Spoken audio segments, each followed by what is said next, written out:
Hi friends, रात का time है और हम लोग कालाटूंगी जंगल की तरफ से क्रॉस कर रहे हैं।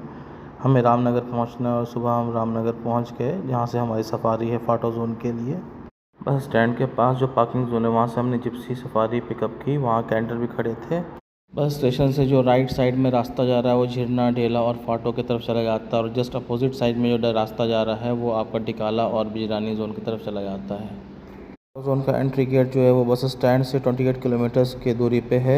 जो रास्ता जो है गांव होते हुए जाता है, जहाँ की ब्यूटी काफ़ी देखने लायक है। हम लोगों ने फाटो जोन की मॉर्निंग सफारी पिकअप की। मौसम काफ़ी प्लेजेंट था।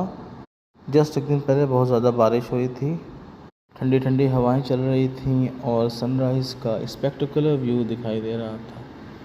अगर आप जिप्सी से फाटो जोन की तरफ जा रहे हैं तो जो विलेज का व्यू आता है वो काफ़ी रिफ़्रेशिंग होता है। हमारे साथ और भी जिप्सियाँ जो हैं वो फाटो जोन की सफारी करने के लिए आगे पीछे जा रही थी। वो ड्राइव ऐसे कर रही थी जैसे उनको सबसे ज़्यादा जल्दी हो। हर जिप्सी एक दूसरी जिप्सी से आगे निकलने के चक्कर में थी। फाटो जोन करीब आते ही बर्ड्स की चहचहाहट सुनाई देने लगती है और काफ़ी एनिमल्स आपको दिखेंगे क्रॉस करते हुए, जैसे आपका सांबर डियर हुआ और स्पॉटेड डियर हुआ या आपका जयकाल हुआ। रोड के आजू बाजू में आप बारिश की वजह से जो पानी एक्यूमुलेट हुआ है उससे गेस कर सकते हैं कि एनिमल साइटिंग हो सकता है कम हो, क्योंकि वाटर का सोर्स जो है पहले से एनिमल के आसपास होगा तो एनिमल पानी पीने के लिए इधर उधर जाना कम करेगा। ऑटो जोन से पहले जगह जगह पे सोवेनियर शॉप्स खुले हुए हैं, जहां आप स्नैक आइटम्स परचेज़ कर सकते हैं और टॉयलेट जा सकते हैं। आप सामने देख सकते हैं कई गाड़ियां रुकी हुई हैं सोवेनियर शॉप्स पे। यहाँ लोग बेसिकली कुछ खाने पीने और फ्रेश होने के लिए रुकते हैं। और आगे हमारा सफ़र स्टार्ट हुआ फाटो जोन के गेट की तरफ। फाटो जोन टीकवुड और साल का मिक्स वेजिटेशन है, जिसमें ज़्यादातर आपको टीकवुड्स के पेड़ मिलेंगे। अब हम लोग फाटो गेट की तरफ आ गए हैं, जहाँ हम लोग कुछ देर रुके और एंट्री परमिट अपने चेक कराया, और परमिट चेक कराने के बाद फ्रेश होके हम लोग यहाँ से निकल गए। हमें यहाँ से एक गाइड अलर्ट हुआ जो कि फ़ीमेल थी, और एक बैग मिला जो आपका खाने पीने का जो रैपर्स है उसको रखने के लिए। और यहाँ से हमारी सफारी का बिगनिंग हो गया। कुछ दूर चलते ही हमने देखा कि ढेर सारी गाड़ियाँ खड़ी हुई हैं, और ये बेसिकली कॉल्स के लिए हैं। यहाँ पे एक कॉल हो रही थी डियर की, और इसलिए हम लोग कुछ टाइम 10 से 15 मिनट रुके यहाँ पे कि अगर कहीं शायद कहीं टाइगर स्पॉट हो जाए।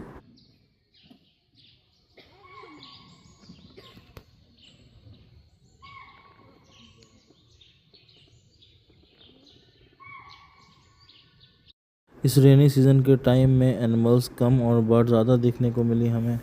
सफारी में कुछ टाइम बिताने के बाद हम लोग आधे घंटे के लिए कैफेटेरिया में चले गए। ये कैफेटेरिया फाटो जोन के अंदर है, और यहाँ पे ट्री हाउसेस भी बने हुए हैं।